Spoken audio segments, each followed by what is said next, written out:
Hello everyone, welcome back to our YouTube channel Navodhan Classes 2020। दोस्तों, आज हम नई क्लास एक शुरू कर रहे हैं और जिसका टॉपिक यहाँ पे लिखा हुआ है वन, यानी कि हम वनों के बारे में जानेंगे। वन क्या होते हैं, फॉरेस्ट। वन क्या होते हैं, किस किस प्रकार के होते हैं, कौन कौन से होते हैं, कहाँ पे होते हैं, कैसी झाड़ियाँ होती है, इन सब के बारे में हम आज इस टॉपिक में डिस्कस करेंगे। पिछला वीडियो हमने कृषि के ऊपर बनाया था, जो आपने देखा होगा, बहुत अच्छा है। और उसको अच्छे से नोट डाउन करना और इसको भी नोट डाउन करना। आपको मैं हर वीडियो में बताता हूँ कि अपनी एक कॉपी बना लो EVS के नाम से, एनवायरमेंटल स्टडी। तो उसमें हम सारे टॉपिक ये धीरे धीरे जो भी आपका नया सिलेबस चेंज हुआ है उसके बारे में धीरे धीरे हम करते रहेंगे। आगे हम पूरी इस क्लास में देखेंगे कि कौन कौन से वन होते हैं, कहाँ पेड़ होते हैं, कैसे होते हैं, झाड़ियाँ होती है। तो वीडियो के अंत तक बने रहें और बहुत ही मज़ा आएगा आपको इस क्लास में। एक एक चीज़, छोटी छोटी चीज़ हम देखेंगे ताकि आपके जो एग्ज़ाम में क्वेश्चन आएंगे ना, उससे एक भी क्वेश्चन आपका बाहर ना जाए। ठीक है ना, ऐसी हम क्लास लेके आए हैं पूरा एकदम इजी वे में, फैक्ट के साथ में और फोटोज़ के साथ में, ताकि आपको कोई कन्फ्यूज़न ना रहे। ठीक है, तो प्लीज़ वीडियो अच्छा लगे प्लीज़ लाइक करें, कमेंट करें कि आपको कैसा लगा है। और पहली बार आए हैं हमारे चैनल पे तो रेड वाला जो बटन सब्सक्राइब का दिख रहा है उसको प्रेस करें और पास में पड़े बेल आइकन को भी प्रेस करें, ताकि हमारी आने वाली जितनी भी वीडियोज़ हैं उनका आपको नोटिफिकेशन मिलता रहे। हम आगे टेस्ट भी सॉल्व करवाएंगे आपको, जो पूरे टेस्ट होते हैं, जैसे मानसिक योग्यता का भी आएगा, मेंटल एबिलिटी का, मैथ का भी आएगा, हिंदी, इंग्लिश, EVS जो भी है ना, सारा हम इस पे सॉल्व करवाएंगे। तो आपको जब तक एग्ज़ाम नहीं होता है और उसके बाद तक भी रिज़ल्ट नहीं आता है और आगे की क्या प्रोसेस रहती है, तब तक हम आपके साथ रहेंगे। आप हमसे कॉन्टेक्ट भी कर सकते हो और हमारे व्हाट्सएप ग्रुप से आप ज्वाइन कर सकते हो, जिसका लिंक डिस्क्रिप्शन में है। वहाँ पे भी टेस्ट चल रहे हैं जो आपको फ्री ऑफ कॉस्ट मिलेंगे, कोई उसका चार्ज नहीं है। डेली का टेस्ट होता है शाम को, तो वो आपको देना ज़रूरी है, बहुत इंपॉर्टेंट है अगर आपको सिलेक्शन लेना है तो। ठीक है, उसका लिंक डिस्क्रिप्शन में जाके ज्वाइन कर लीजिए। चलिए बिना टाइम वेस्ट किए हम क्लास को शुरू करते हैं। यहाँ पे लिखा हुआ है वन क्या है। पहले हम वनों की परिभाषा देखते हैं कि वन होते क्या है। पहली बात तो ये जानना ज़रूरी है कि वन के बारे में पढ़ रहे हैं और हमें ये पता नहीं है कि वन होते क्या है। ठीक है ना, तो उसके बारे में देखते हैं। वन, फॉरेस्ट, एक ऐसा विस्तृत प्राकृतिक क्षेत्र है जहाँ पेड़ पौधे बड़ी संख्या में पाए जाते हैं और उनके साथ विभिन्न प्रकार के जीव जंतु तथा सूक्ष्म जीव भी रहते हैं। यानी कि आप मान सकते हो कि जहाँ पे कोई घर नहीं है, ऐसा जंगल है जहाँ पे सारे पेड़ पेड़ ही है, झाड़ियाँ हैं, पौधे हैं और वहाँ पे जीव जंतु, भेड़ बकरी, हाथी, घोड़ा, शेर जहाँ घूमते रहते हैं आवारा, ऐसे जंगली की तरह। ठीक है, और वहाँ पे छोटे छोटे कीड़े मकोड़े या जीव जंतु, सांप वगैरह ये पाए जाते हैं ना, उसको हम वन कहते हैं। जहाँ पे आवास नहीं होता है, ठीक है, यानी कि घर वगैरह नहीं होते, इंसान नहीं होते, उसको हम जंगल कहते हैं। सरल शब्दों में हम देखें तो पेड़ पौधों और विभिन्न जीवों से बना प्राकृतिक एवं अपेक्षाकृत घना क्षेत्र वन कहलाता है। इजिकल टू, यानी कि बराबर ये सब होंगे ना, उसको वन कहेंगे। ठीक है, आगे हम देखते हैं प्राकृतिक वनस्पति। प्राकृतिक वनस्पति क्या है? ऐसी वनस्पति जो मानव की सहायता के बिना प्राकृतिक रूप से उगती है और लंबे समय तक बिना मानवीय हस्तक्षेप के विकसित होती है, उसे प्राकृतिक वनस्पति, नेचुरल वेजिटेशन कहते हैं। प्राकृतिक, प्राकृतिक यानी जो इंसान के द्वारा ना बना के अपने आप ही उगता है या अपने आप ही बनता है, जैसे पहाड़ वगैरह होते हैं, पेड़ वगैरह। कोई पौधा ऐसा है जो अपने आप उगता है, एक तो इंसान लगाता है उसको पानी देता है, उसको खाद बीज देता है ताकि वो बड़ा हो जाए। बिना किसी सहायता के, बिना किसी खाद बीज के, बिना किसी पानी के अपने आप जो चीज़ उगती है, पौधा उगता है, पेड़ उगता है, उसे हम प्राकृतिक वनस्पति कहते हैं। सिंपल भाषा में प्राकृतिक वनस्पति क्षेत्र जलवायु, मिट्टी, स्थलाकृति एवं ऊंचाई के अनुसार बदलती है। यानी कि जितने ऊंचे होंगे उतने अलग आपको पेड़ मिलेंगे। हर जगह आपको बांस भी नहीं उगते हुए दिखेंगे, हर जगह आपको आम के पेड़ भी नहीं दिखेंगे, हर जगह आपको केले के भी नहीं दिखेंगे, हर जगह आपको बादाम के भी नहीं दिखेंगे। वो वनस्पति जलवायु, वर्षा के अनुसार ही, मिट्टी के अनुसार ही हमें देखने को मिलते हैं। चलो यहाँ पे एक फैक्ट था, इंपॉर्टेंट टर्म्स क्या है यहाँ पे। फ्लोरा, फ्लोरा वनस्पति किसी क्षेत्र में पाए जाने वाले पौधों की समस्त प्रजातियाँ हैं। ठीक है ना, कोई ऐसी जगह है जहाँ पे पाए जाते हैं उसको फ्लोरा कहते हैं। फोना कैसे कहते हैं? जीव जंतु। फ्लोरा होती है वनस्पतियाँ, फोना होती है जीव जंतु। ये आपने सुना होगा, फ्लोरा एंड फोना। किसी क्षेत्र में पाए जाने वाले सभी पशु पक्षी एवं अन्य जीव उनको क्या कहते हैं? फौना। ठीक है, फौना। आगे कहते हैं वर्जिन वेजिटेशन, ऐसी प्राकृतिक वनस्पति जो लंबे समय से मानव हस्तक्षेप से मुक्त रही हो, यानी कि उसमें मानव का कोई भी हस्तक्षेप नहीं है, यानी कि कोई छेड़छाड़ नहीं है, ना कोई पानी ना मिट्टी, कुछ भी नहीं है। ठीक है, उसको वर्जिन वेजिटेशन कहते हैं। ऐसी प्राकृतिक वनस्पति जो लंबे समय से मानव हस्तक्षेप से, मानव का उसमें कोई छेड़छाड़ नहीं है, उससे दूर रही है, मुक्त यानी कि आज़ाद रही है, उसे हम वर्जिन वेजिटेशन कहते हैं। आगे चलते हैं, सेकंड पे क्या है?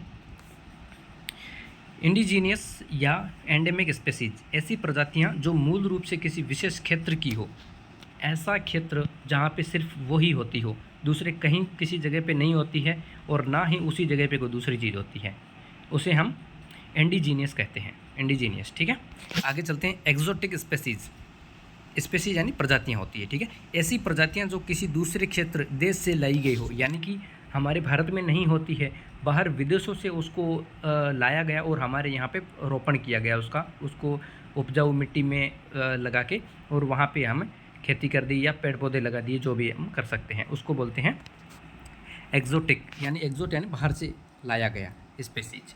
ठीक है दोस्तों, यहाँ तक समझ आ गया आपको? आगे चलते हैं। वनस्पति को प्रभावित करने वाले प्रमुख कारक, वनस्पति कैसे प्रभावित होगी? किसी क्षेत्र में किसी प्रकार के वन होंगे, यह मुख्यतः निम्न कारकों पर निर्भर करती है। क्या क्या कारण हो सकते हैं? उसका तापमान भी हो सकता है, वर्षा भी हो सकती है, मिट्टी भी हो सकती है। कुछ ऐसी जगह होती है जहाँ पे बहुत ज़्यादा गर्मी होती है, और वहाँ पे हम एप्पल लगा देते हैं। तो एप्पल कहाँ पे होते हैं? जहाँ पे बहुत ज़्यादा ठंड होती है या ठंडे इलाके में होते हैं। तो गर्मी में लगाएंगे तो वहाँ का तापमान, टेम्परेचर मेंटेन नहीं होगा, तो वो क्या करेगा? पौधा जल जाएगा, या उसमें फल फ्रूट नहीं लगेंगे, या पौधा उगेगा भी नहीं, मेन चीज़। तो दूसरा होता है वर्षा। ठीक है, वर्षा का क्या काम होता है? अगर कुछ ऐसे, जैसे कल हमने कृषि का पढ़ा था, तो धान की खेती होती है, जो चावल की खेती होती है, उनको क्या है? ज़्यादा पानी की ज़रूरत होती है। ठीक है, और हम राजस्थान में अगर चावल लगा दें जहाँ पे पानी नहीं होता है, रेगिस्तान में हम देख ले, मिट्टी में देख ले हम, वहाँ पे लगा दें तो चावल तो होगा नहीं। तो वर्षा का भी प्रभाव पड़ता है, पानी का भी प्रभाव पड़ता है। जहाँ पे पानी नहीं होगा वहाँ पे उगाएंगे तो उगेगी भी नहीं। ठीक है, मिट्टी होती है, मिट्टी हम जाके, बालू मिट्टी होती है, रेत होती है, उसमें जाके हम एप्पल का या आम का पेड़ लगाएंगे तो वो उगेगा क्या? नहीं उगेगा। क्यों नहीं उगेगा? उसके लिए वो मिट्टी नहीं है, वो उपजाऊ मिट्टी नहीं है, या उस अनुसार मिट्टी नहीं है। स्थलाकृति, ऊंचाई। ठीक है, हम पहाड़ों पे जाके हम खेती करने लग जाए, नहीं होगी। ठीक है ना, हम जहाँ पे खेती करते हैं वो वहाँ पे जाके करें तो नहीं होगी। ठीक है, जो राजस्थान में होती है खेती, वो हम जाके कश्मीर में कर लें, वो नहीं हो पाएगा। ठीक है ना, तो स्थलाकृति भी, ऊंचाई भी मायने रखती है। ठीक है, इसको हम एक एक करके पढ़ते हैं। तापमान, अधिक तापमान वाले क्षेत्रों में उष्णकटिबंधीय वन विकसित होते हैं। उष्णकटिबंधीय जो वन होते हैं ना, वो अधिक तापमान, यानी जहाँ ज़्यादा गर्मी होती है, जैसे राजस्थान का क्षेत्र हो गया, पंजाब में तो कम होती है, फिर भी गर्मी होती है पंजाब में, हरियाणा में, दिल्ली में। ठीक है, ये जो पश्चिमी इलाका है ना, यहाँ पे क्या होता है? तापमान ज़्यादा होता है, यहाँ पे उष्णकटिबंधीय वन होते हैं। अब आते हैं वर्षा के ऊपर। वर्षा की मात्रा वनस्पति के प्रकार को सबसे अधिक प्रभावित करने वाले कारकों में से एक है। पानी नहीं होगा जहाँ पे, वहाँ पे कैसी ही वनस्पतियाँ होगी? नहीं हो सकती है। ठीक है, तो पानी बहुत ज़रूरी है। जहाँ पे पानी नहीं होता वहाँ पे वनस्पतियाँ इतना ग्रो नहीं कर पाती है। आगे चलते हैं। मिट्टी की उर्वरता, नमी और संरचना पौधों की वृद्धि को प्रभावित करती है। कहीं कहीं ऐसी मिट्टी होगी, चिकनी मिट्टी होगी, या कोई बालू रेत होगी, वहाँ पे क्या करेंगे कि पेड़ लगा देंगे, लेकिन वो ज़मीन में नीचे नहीं जाएगा तो ऊपर नहीं ग्रो करेगा। ठीक है ना, तो वो पौधा छोटा सा रह जाता है, पेड़ नहीं बन पाता, यानी कि बड़ा नहीं हो पाता है। स्थलाकृति और ऊंचाई देखते हैं। स्थलाकृति में क्या होता है? पर्वत, मैदान, पठार और ढलान आदि वनस्पति के वितरण को प्रभावित करते हैं। अब पहाड़ हो गया या पठार हो गया, मैदान हो गया, वहाँ पे क्या है कि अलग अलग प्रकार की खेतियाँ होती है। ठीक है, मैदानी भागों में तो बहुत अच्छी फसल होती है, लेकिन पहाड़ों में इतनी खेती नहीं होती है। ठीक है, उसके लिए बहुत मेहनत करनी पड़ती है, और पहाड़ों में तो, पर्वतों में तो कहाँ खेती होती नहीं है, बहुत कम है। ऊंचाई देखें, ऊंचाई बढ़ने के साथ साथ तापमान कम होता है। ठीक है, इसलिए पर्वतीय क्षेत्रों में वनस्पति भी बदलती है। अब तापमान क्या होता है कि पानी भी चाहिए, धूप भी चाहिए। पौधा, जो आपने सुना होगा, पौधा संश्लेषण जो करता है, संश्लेषण की प्रक्रिया, उसमें सब चीज़ उसको मायने रखती है, तो वो भी मिलना चाहिए। जितना ऊपर जाएंगे उतना ठंडा इलाका होगा, ठंडे इलाके में गर्म वाली फसलें तो होगी नहीं वहाँ पे। ठीक है, तो ये चीज़ें प्रभावित करती हैं। यहाँ पे देखते हैं हम, याद करने के तरीका क्या हो सकता है। यहाँ पे वन हमारे जीवन के लिए बहुत महत्वपूर्ण है।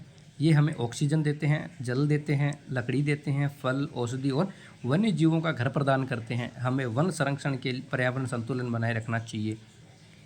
अब वन्य जीवों को संरक्षण कैसे देते हैं, घर कैसे प्रदान करते हैं? जैसे आपने देखा होगा पक्षी होते हैं, चिड़िया होती है, तो उनको क्या करते हैं कि वो अपना घोंसला बनाते हैं, वहाँ शरण लेते हैं। या कुछ ऐसे जीव जंतु होते हैं वो पेड़ों के सहारे बैठे होते हैं, जैसे बंदर हो गया, बंदर पेड़ों पे ही रहता है। लंगूर हो गया, ये पेड़ों के आश्रय ये बैठे हैं ये, ठीक है। अगर पेड़ नहीं होंगे तो वहाँ पे फल नहीं होंगे, फल नहीं होंगे तो जानवर क्या खाएंगे? कुछ नहीं खा पाएंगे, तो वो मर जाएंगे। खाने के लिए उनको भी तो चाहिए कुछ, ठीक है। और हमें अगर पेड़ पौधे नहीं होंगे तो ऑक्सीजन नहीं मिलेगी। पेड़ पौधे और नाइट्रोजन लेते हैं, हम ऑक्सीजन लेते हैं, ठीक है। तो वो छोड़ते हैं ऑक्सीजन, हम ऑक्सीजन लेते हैं, और हम नाइट्रोजन छोड़ते हैं, पौधे नाइट्रोजन लेते हैं, ठीक है ना। तो ये प्रक्रिया अगर नहीं होगी तो इंसान भी जीवित नहीं रह पाएगा, क्योंकि ऑक्सीजन कहाँ से आती है? पेड़ पौधों से, ठीक है। तो ये चीज़ें बहुत मायने रखती हैं। पेड़ पौधे, ज़्यादा से ज़्यादा पेड़ पौधे लगाने चाहिए, और हर बच्चे को एक एक पौधा लगाना है, ये आज से प्रण ले लीजिए। एग्जाम पॉइंट ऑफ व्यू से देखें तो वन क्या होता है? पेड़ पौधे, जीव जंतु और सूक्ष्म जीव यानी छोटे छोटे जो कीड़े मकोड़े होते हैं, सांप हो गए, ठीक है, ये होते हैं ना छोटे छोटे जीव जंतु, तो ये होते हैं। सबको मिला के क्या वन बनता है। प्राकृतिक वनस्पति किसे कहते हैं? बिना मानव सहायता के उगने वाली वनस्पति, जिसमें मानव का कोई यानी कि इंसान का कोई रोल नहीं होता उसमें, अपने आप जो पौधा उगता है वो प्राकृतिक हो गया। वनस्पति को प्रभावित करने वाले कारक कौन कौन से हैं? तापमान हो गया, वर्षा हो गया, मिट्टी हो गया, स्थलाकृति और ऊंचाई हो गया। ये वनस्पति को प्रभावित करने वाले कारक है, ठीक है। यहाँ तक बच्चों समझ आ गया है? आगे बढ़ते हैं। भारत में वनों के प्रमुख प्रकार, वन कितने प्रकार के होते हैं, कौन कौन से होते हैं, उनमें कैसी कैसी तापमान होता है, क्या वर्षा होती है, उच्चतम, मध्यम, छोटे, बड़े, सब चीज़ देखेंगे, ठीक है। अब यहाँ पे देखते हैं एनसीईआरटी के अनुसार प्राकृतिक वनस्पति के 5 प्रमुख प्रकार पहचाने जाते हैं। 5 कौन कौन से हैं? उष्णकटिबंधीय सदाबहार वन, उष्णकटिबंधीय पर्णपाती वन, उष्णकटिबंधीय कांटेदार वन या झाड़ियाँ, पर्वतीय वन, मैंग्रोव यानी कि ज्वारीय वन। ये होते हैं 5 मोस्ट इंपॉर्टेंट है आपको याद करना। एक बार सभी लिख लें इसको और याद कर लें इसको, बहुत इंपॉर्टेंट है। 5 कौन कौन से हैं वापस से मैं पढ़ लेता हूँ। उष्णकटिबंधीय सदाबहार वन, उष्णकटिबंधीय पर्णपाती वन, उष्णकटिबंधीय कांटेदार वन या झाड़ियाँ, पर्वतीय वन, मैंग्रोव या ज्वारीय वन, ठीक है। अब इनको हम क्या करते हैं, एक एक को पढ़ना शुरू करते हैं। जैसे पहला हो गया उष्णकटिबंधीय सदाबहार वन, ट्रॉपिकल एवरग्रीन फॉरेस्ट। इन वनों को वर्षा वन यानी कि रेन फॉरेस्ट भी कहा जाता है। वर्षा वन क्यों कहा जाता है? जहाँ पे ज़्यादा वर्षा होती है, ज़्यादा मात्रा में, अधिक मात्रा में जहाँ वर्षा होती है, वहाँ पे उष्णकटिबंधीय सदाबहार वन पाए जाते हैं। यहाँ पे देख सकते हैं उच्चतम वृक्ष हो गया, मध्यम स्तर का वृक्ष हो गया, छोटे वृक्ष हो गए, झाड़ियाँ हो गई, और साकीय तल यानी कि सबसे ज़मीनी स्तर की जो होती है वो हो गया, ठीक है। अब यहाँ इनकी प्रमुख विशेषताएँ क्या क्या हैं? सामान्यतः 200 सेंटीमीटर से अधिक वर्षा वाले क्षेत्रों में पाए जाते हैं, यानी कि जहाँ पे सबसे ज़्यादा वर्षा होती है वहाँ पे कौन से? उष्णकटिबंधीय सदाबहार वन पाए जाते हैं। यहाँ तापमान वर्ष भर ऊंचा और मौसम आर्द्र रहता है, ठीक है। वर्ष भर ऊंचा और मौसम आर्द्र रहता है, यानी कि ज़्यादा ना गर्मी होती है ना ज़्यादा सर्दी होती है। यहाँ पे पेड़ एक निश्चित समय पर सभी पत्तियाँ नहीं गिराते हैं। जैसे हमारा पतझड़ होता है तो आपने देखा होगा कहीं पे, मतलब पूरा पत्ता एकदम सूख जाता है, पत्तियाँ सारी झड़ जाती है, ठीक है। तो यहाँ पे एकदम से पत्तियाँ नहीं गिराते हैं, धीरे धीरे एक गिरती जाती है तो दूसरी तरफ से वो नई नई पत्तियाँ निकालता जाता है। इसलिए ये वन पूरे वर्ष हरे भरे दिखाई देते हैं, यानी कि कुछ कुछ पत्तियाँ झड़ती जाती है और नई नई पत्तियाँ आती जाती है। और हमारे इधर क्या देखते हैं, पत्तियाँ पूरी मतलब झड़ जाता है, पहले झड़ जाता है, सूख जाता है, फिर धीरे धीरे वापस निकलता है। तो यहाँ पे सदाबहार वन क्या होते हैं, जो हमेशा पूरे वर्ष भर हरे भरे रहते हैं। पेड़ बहुत ऊंचे हो सकते हैं। वन की संरचना कई स्तरों वाली होती है। सूर्य का प्रकाश घने वृक्षों के कारण जमीन तक कम पहुंचता है। जब पूरा हरा भरा होगा पेड़ तो नीचे छांव ही होगी, ज़मीन में कहाँ पे धूप आएगी? धूप आएगी नहीं, ठीक है। तो ये होते, इसका प्रमुख क्षेत्र कौन सा है? पश्चिमी घाट। पश्चिमी जो घाट है हमारा नीचे, वो होता है अंडमान एवं निकोबार द्वीप समूह में, असम के ऊपरी भागों में, और तमिलनाडु के तटीय भाग जो नीचे का क्षेत्र है वहाँ पे साइड में ये घने वृक्ष होते हैं। यहाँ पे ये होती है सदाबहार वन। प्रमुख वृक्ष कौन कौन से होते हैं यहाँ पे? एबोनी हो गया, या महोगनी हो गया, रोजवुड हो गया, रबर हो गया, या चिंचोना, ये हो गया, सिंचोना हो गया। ये जो पेड़ है ये वहाँ पे मुख्य तौर से पाए जाते हैं। इनकी लकड़ियाँ बहुत अच्छी होती है और बहुत जानी मानी लकड़ियाँ होती है, बहुत महंगी होती है। इस यहाँ पे इन जंगलों में कौन कौन से जीव जंतु पाए जाते हैं? यहाँ पे हाथी पाए जाते हैं ज़्यादा रूप में, बंदर पाए जाते हैं, एक सींग वाला गेंडा पाया जाता है, हिरण पाए जाते हैं और बहुत से पक्षी पाए जाते हैं। पक्षी तो आपको हर जगह मिल जाएंगे अलग अलग प्रजातियों के, तो यहाँ पे बहुत सारे पक्षी पाए जाते हैं और ये जीव, आपको ये चीज़ें याद करनी है, ठीक है। और अपनी नोटबुक में आप नोट डाउन कर लें, लिख लें, बहुत इंपॉर्टेंट है ये।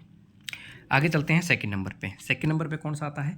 उष्णकटिबंधीय पर्णपाती वन, ट्रॉपिकल डिसिडियस फॉरेस्ट। इन्हें मानसूनी वन यानी कि मानसून फॉरेस्ट भी कहा जाता है। ये भारत के सबसे व्यापक रूप में पाए जाते हैं, बहुत ही कम जगहों में पाए जाते हैं, ठीक है। मुख्य विशेषताएं क्या है इनकी? लगभग 70 से 200 सेंटीमीटर वर्षा वाले क्षेत्रों में पाए जाते हैं। शुष्क गर्मी के मौसम में पेड़ पानी की बचत करने के लिए कुछ समय के लिए पत्तियां गिराते हैं, यानी कि पत्तियां ज़्यादातर पानी मांगती हैं, ठीक है। तो ये कुछ समय के लिए क्या करते हैं? पत्तियां गिरा देते हैं ताकि इनको पानी की ज़रूरत कम हो। फिर ये पानी की ज़रूरत होती है ना, तब ये वापस से पत्तियां निकाल लेते हैं। इनका आर्थिक महत्व बहुत अधिक है, बहुत अधिक मात्रा में ये काम आते हैं। इनमें कौन कौन से हो गए? आर्द्र पर्णपाती वन यानी कि वर्षा लगभग 100 से 200 सेंटीमीटर, इसके 2 प्रकार हैं, ठीक है ना। प्रमुख कौन कौन से? आर्द्र पर्णपाती और शुष्क पर्णपाती। शुष्क यानी कि सूखे हुए और आर्द्र यानी थोड़े गीले, ठीक है। वर्षा यहाँ पे 100 से 200 सेंटीमीटर चाहिए होती है। यहाँ पे लिखा हुआ है ना 70 से 200 सेंटीमीटर, तो 100 से 200 सेंटीमीटर आर्द्र पर्णपाती और शुष्क पर्णपाती को क्या चाहिए? 70 से 100 सेंटीमीटर, यानी कि कम वर्षा जो शुष्क इलाकों में पाई जाती है। यहाँ पे प्रमुख क्षेत्र कौन कौन से हो गए?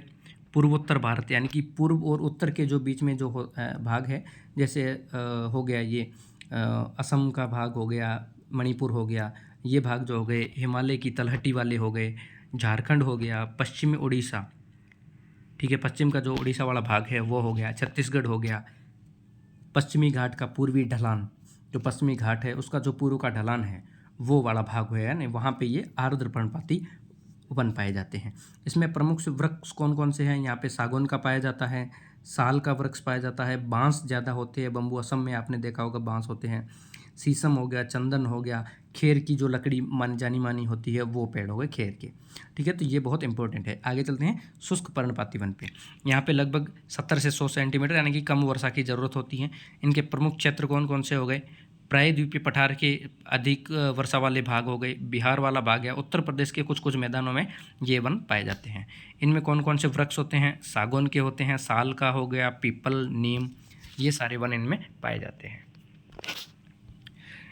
बच्चों प्लीज़ लाइक कर दो, और समझ आ रहा है तो बहुत अच्छी क्लास है। एक एक फैक्ट, एक एक चीज़, एक एक पॉइंट और एक एक पिक्चर आपको बहुत इम्पोर्टेंट ये याद रखने में काम आएगा। आगे चलते हैं, तीसरा पॉइंट कौन कौन सा है?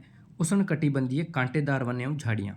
ये ज़्यादातर राजस्थान के इलाकों में, हरियाणा के, पंजाब के कुछ भाग में यहाँ पे पाए जाते हैं। ये जो है ना शुष्क इलाका जो है, यहाँ पश्चिमी जो भारत का पश्चिमी भाग है यहाँ पे पाया जाता है। ये वन कम वर्षा वाले क्षेत्रों में पाया जाता है, जहाँ पे बहुत कम वर्षा होती है, सामान्यतः 70 सेंटीमीटर से कम वर्षा होती है, वहाँ पे पाया जाता है ये। इसके प्रमुख क्षेत्र कौन कौन से हैं? ये राजस्थान हो गया, गुजरात हो गया, हरियाणा, पंजाब के कुछ भाग हो गए, मध्य प्रदेश का शुष्क भाग जो कम भाग है, इधर पश्चिमी भाग है वो हो गया, उत्तर प्रदेश का कुछ भाग हो गया।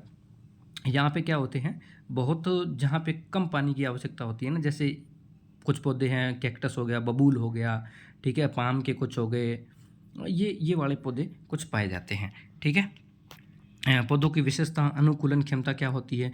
इनकी जड़ें है ना बहुत लंबी होती है, नीचे तक जाती है, ज़मीन की गहराई से पानी प्राप्त करते हैं, यानी कि अब ऊपर ऊपर तो पानी होगा नहीं, शुष्क है, लेकिन ज़मीन के जो नीचे है ना, इनकी जड़ें बहुत लंबी जाती है, नीचे की ओर जाती है, वहाँ से वो पानी खींचती है और पौधा ग्रो करता है।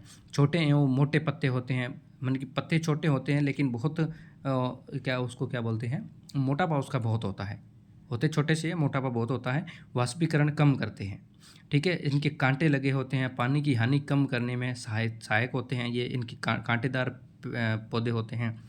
कुछ पौधों के तने रसदार होते हैं, पानी संग्रहित करते हैं, यानी कि तना है ना, तना पानी खींचता है और वो पत्तियों तक पहुंचाता है, ठीक है। तो तना क्या करेगा? पानी स्टोर करके रखेगा, ऐसे मोटे मोटे तने होते हैं, वो पानी स्टोर करके रखेगा और धीरे धीरे पत्तियों को देता रहेगा ताकि जिंदा रह सके, ठीक है। यहाँ पे प्रमुख जीव कौन कौन से होते हैं जिनको जो जीव ऐसे होते हैं यहाँ पे जो पानी बहुत कम पीते हैं, जैसे ऊँट हो गया। ये क्या करता है, ऊँट 7 दिन में एक बार पानी पी सकता है। इसको अगर 7 दिन में पानी नहीं मिले ना तो भी ये जीवित रह सकता है। इसको रेगिस्तान का जहाज बोला जाता है। और दूसरा हो गया लोमड़ी हो गया, भेड़िया हो गया, जंगली गधा हो गया, खरगोश हो गया। और कुछ ऐसे क्षेत्र है गुजरात के जैसे क्षेत्र हो गए, वहाँ पे क्या होता है, मध्य प्रदेश का हो गया, वहाँ पे शेर भी पाए जाते हैं यहाँ पे। ठीक है बच्चों, तो यहाँ तक समझ आ गया आपको। आगे चलते हैं पर्वतीय वन। पर्वतीय वन आप समझ गए होंगे कि जो पर्वतों में होते हैं। ठीक है, तो वो है, ये वन मुख्यतः पर्वतीय क्षेत्रों विशेषकर हिमालय में पाए जाते हैं। इनकी वनस्पति ऊंचाई के साथ बदलती है। जैसे आपने आजकल देखा होगा अशोका का वृक्ष हो गया, बहुत एकदम लंबा होता है। ठीक है, सीधा होता है, पतला सा होता है और लंबा होता है। तो वो क्या करते, वो वाले पौधे हैं ना, वो ज़्यादातर हिमालय के यानी कि पहाड़ों में, पर्वतों में पाए जाते हैं। ठीक है, इनकी सामान्यतः कम ऊंचाई और अधिक ऊंचाई होती है। कम ऊंचाई जैसे उष्णकटिबंधीय वन, समशीतोष्ण वन, शंकुधारी वन, अल्पाइन वनस्पति। बहुत अधिक ऊंचाई पर वनस्पति विरल पाई जाती है। ठीक है, इनमें प्रमुख वृक्ष कौन से, बलूत हो गया, चेस्टनट हो गया, चीड़, देवदार, सिल्वर फर हो गया, और स्मूस हो गया, जूनिपर हो गया। ये देहा अशोका का पेड़, जिसको अशोकाम बोलते हैं। ठीक है, ये वृक्ष पाए जाते हैं। और यहाँ पे जीव जंतु कौन कौन से हैं, रेड पांडा हो गया, ये देख सकते हैं पांडा, और लेपर्ड पाया जाता है यहाँ पे, स्नो लेपर्ड, और माउंटेन गोट यानी कि पहाड़ी बकरी जिसको बोलते हैं, ये पाई जाती है। जहाँ पे क्या ठंडा इलाका होता है तो मोटे मोटे इनके बाल होते हैं तो इनको ठंड नहीं लगती है, तो ये पाए जाते हैं। आगे 5वां नंबर कौन सा है, मैंग्रोव वन यानी कि ज्वारीय। 5 ही वन हमने देखे थे, और 5वां कौन सा है, मैंग्रोव वन यानी कि ज्वारीय वन। ये वन मुख्यतः समुद्र तटों, नदी डेल्टा और ज्वारीय क्षेत्रों में पाए जाते हैं। जहाँ पे समुद्र के आसपास का जो इलाका है, जहाँ पे नदियाँ अपना डेल्टा लेके जाती है और समुद्र में प्रवाहित होती है, तो उस इलाकों में है ना ये मैंग्रोव वन पाए जाते हैं। घने जंगल होते हैं यहाँ, जहाँ पे ये देख सकते हैं इनका क्षेत्र सुंदरवन डेल्टा हो गया, जो वहाँ बंगाल की खाड़ी में जाता है, पश्चिम बंगाल के आसपास। और महानदी डेल्टा हो गया, गोदावरी डेल्टा हो गया, कृष्णा, जो नदियाँ हैं ना, नदियों का डेल्टा होता है जहाँ पे समाहित होती है, वहाँ पे ये ज़्यादातर पाए जाते हैं।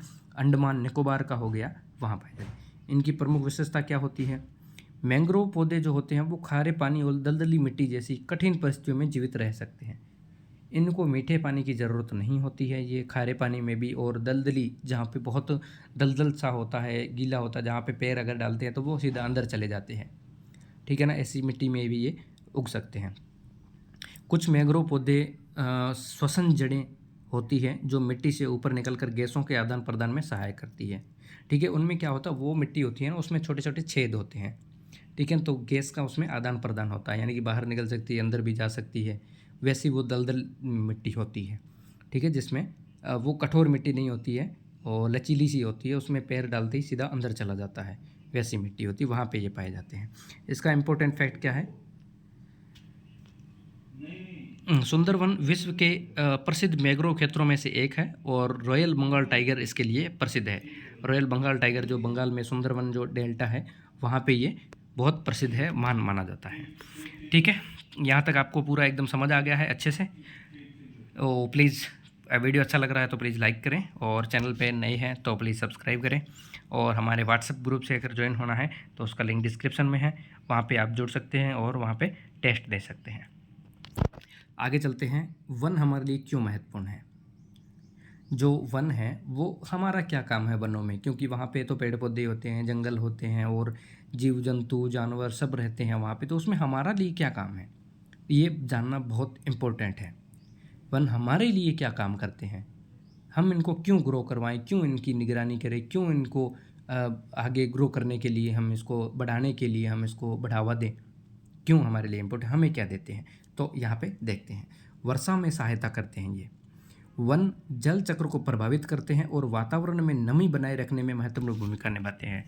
आपने सुना होगा कि ज़्यादा से ज़्यादा जहाँ पेड़ होते हैं वहाँ वर्षा ज़्यादा होती है। क्यों होती है, अब पेड़ नहीं होते हैं तो वहाँ पे वर्षा भी कम होगी। जैसे जो 70 से 100 सेंटीमीटर के जो इलाके हैं, या 70 से कम के जो इलाके हैं, वहाँ पे क्यों नहीं वर्षा होती है, क्योंकि वहाँ पे मिट्टी अच्छी नहीं है, वहाँ का क्लाइमेट सही नहीं है, इसलिए वहाँ पे पेड़ पौधे उगते नहीं हैं। पेड़ पौधे नहीं होते हैं तो वर्षा भी कम होती है, इसलिए तो वर्षा कम होती है।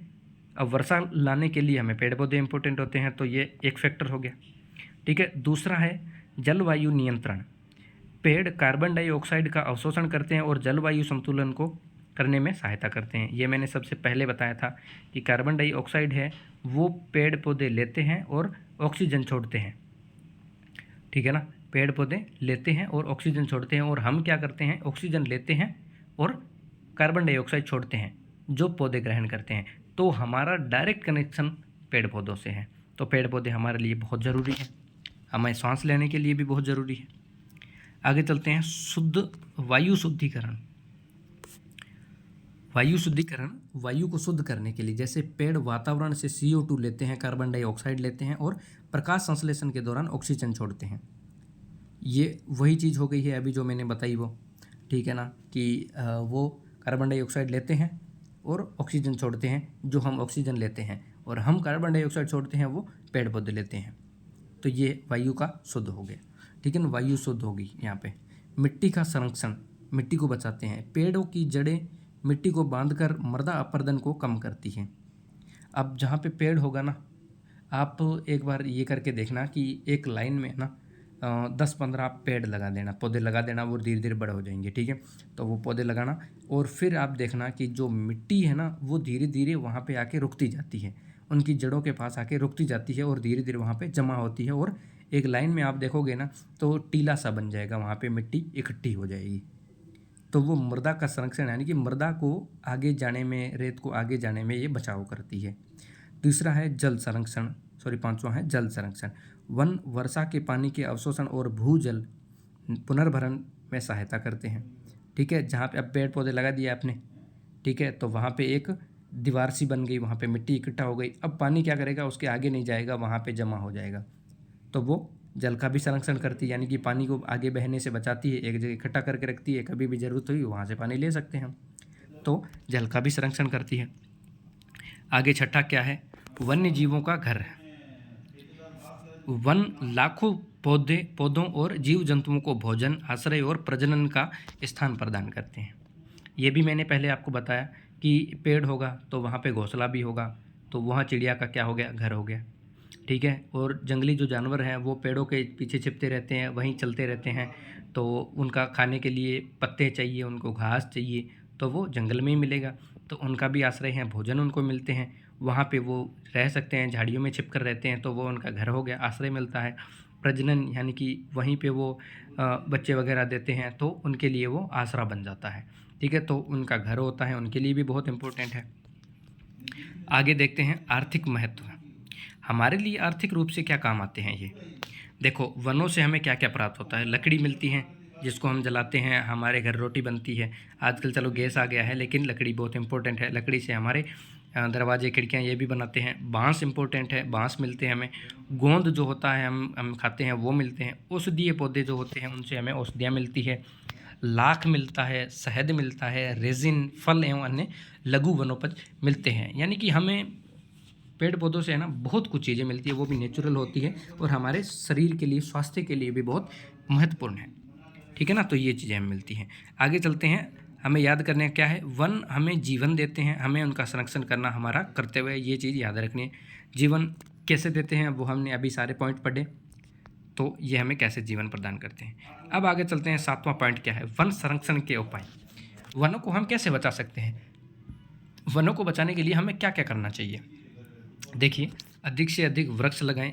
मैंने पहले बताया कि आपको सभी बच्चे को एक एक पेड़ लगाना है। आज से संकल्प ले लो, पेड़ लगाना ही नहीं है, उसको डेली का पानी देना है, उसको बड़ा भी करना है, ठीक है ना। अगर कोई फल का लगा सके तो फल लगाना है, दूसरा कोई अगर छाँव के लिए लगा सके छाँव का लगाना, नीम, टाली, कुछ भी आप लगा सकते हो, एक पौधा जरूर लगाना है।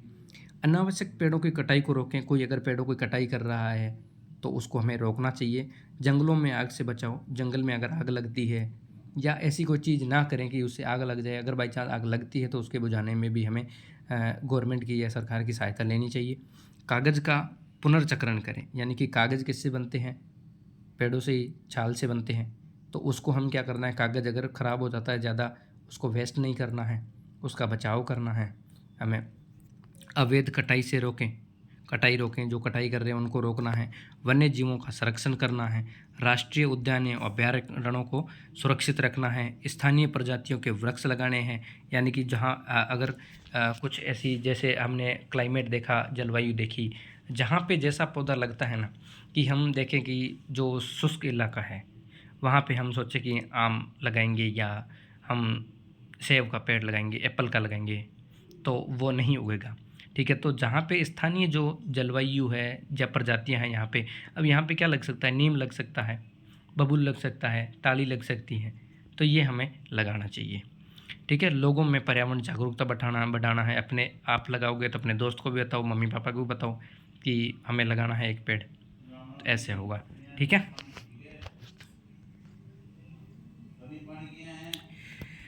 ठीक है, तो यहाँ पे ये हो गए अपने। अब यहाँ पे छठा हमने देखा नहीं था, हाँ चलो छठा हम पढ़ लेते हैं। छठा हमने देखा नहीं, हाँ, वनों के सामने प्रमुख खतरे। वनों के खतरे क्या क्या होते हैं? वनों की कटाई, डिफोरेस्टेशन। वनों को काटकर कृषि, सड़क, उद्योग, खनन, आवास और अन्य उपयोगों के लिए भूमि का परिवर्तन करना वनों की कमी का प्रमुख कारण है।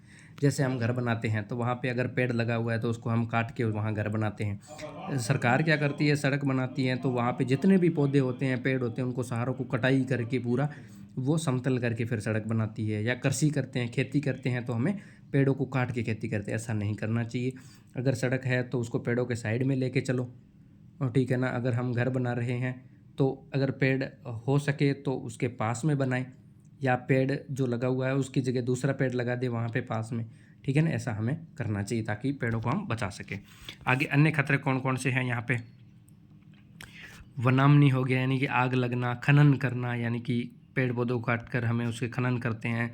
शहर बस गया है तो पेड़ पौधे काट देते हैं। सड़क एवं बांध बनाते हैं तब भी कट करते हैं।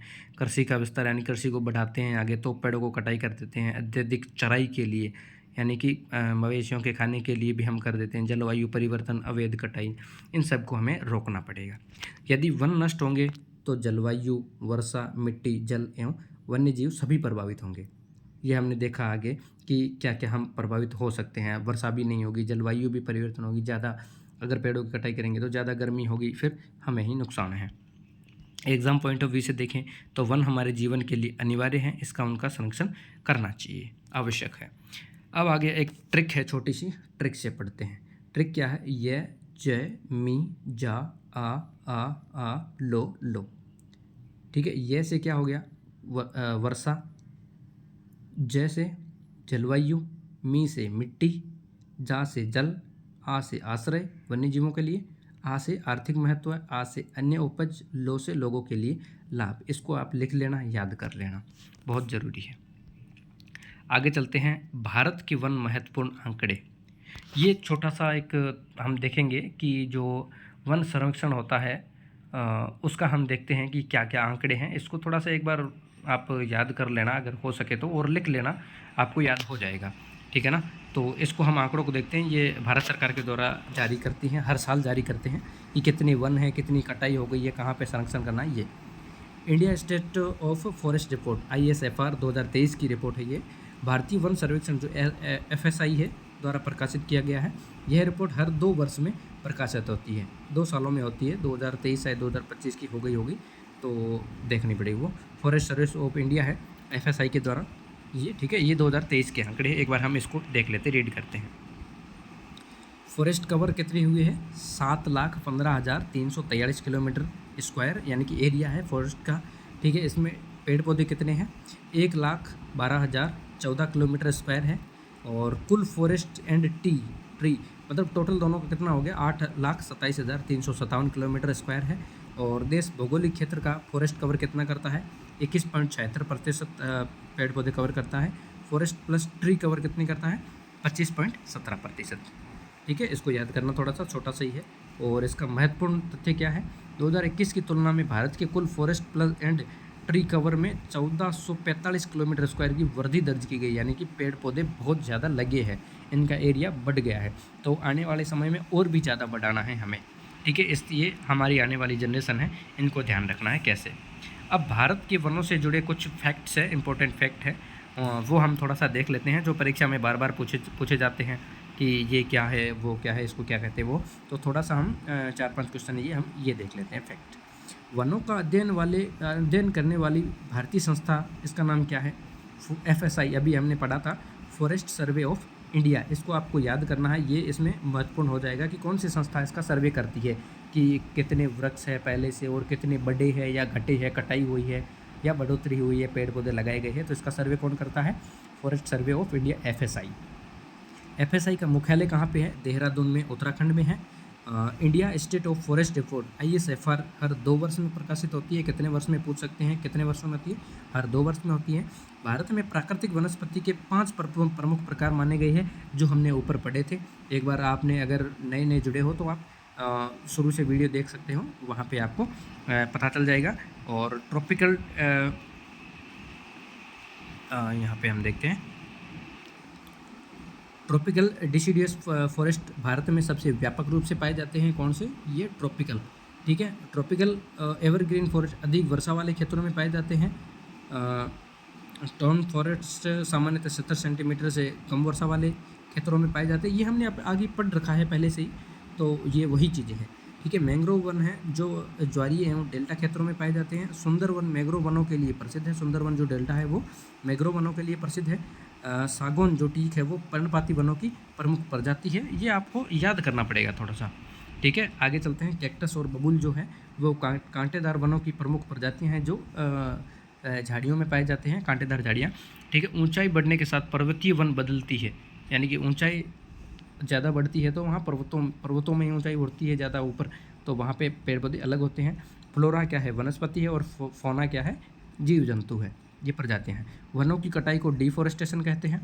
पेड़ों का सामूहिक रूप से लगाना और वन क्षेत्र बढ़ाना क्या कहते हैं? एफोरेस्टेशन, ठीक है, वनीकरण कहलाता है।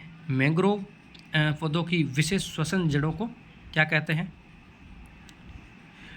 फोमेटोफोरेस्ट कहा जाता है। वन जैव विविधता यानी कि बायोडाइवर्सिटी के संरक्षण के लिए अत्यंत महत्वपूर्ण है। वन जैव विविधता के लिए बहुत अत्यंत महत्वपूर्ण है। भारत का forest and tree cover ISFR 2023 के अनुसार 25.17% है। ये हमने अभी वहाँ पे देखा था, इम्पोर्टेंट है, इसको आप देख लेना।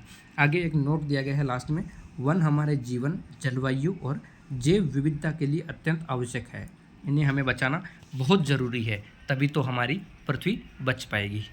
तो दोस्तों यहाँ तक हमने देखा, पूरी एक एक चीज़ देखी, क्या क्या है, कैसे हैं वन, क्या काम आते हैं, कौन कौन से वन होते हैं, कैसे होते हैं, कौन कौन सी प्रजातियाँ होती है, कहाँ कहाँ होती है, कौन कौन से पेड़ होते हैं, इलाका, सब कुछ हमने इसमें कवर किया, ठीक है। तो प्लीज़ हमारा मोटिवेशन बढ़ाने के लिए प्लीज़ एक लाइक करें और अपने दोस्तों को शेयर करें, एक कमेंट करके बताएं कि आपको कैसी क्लास लगी, ठीक है। Thank you so much.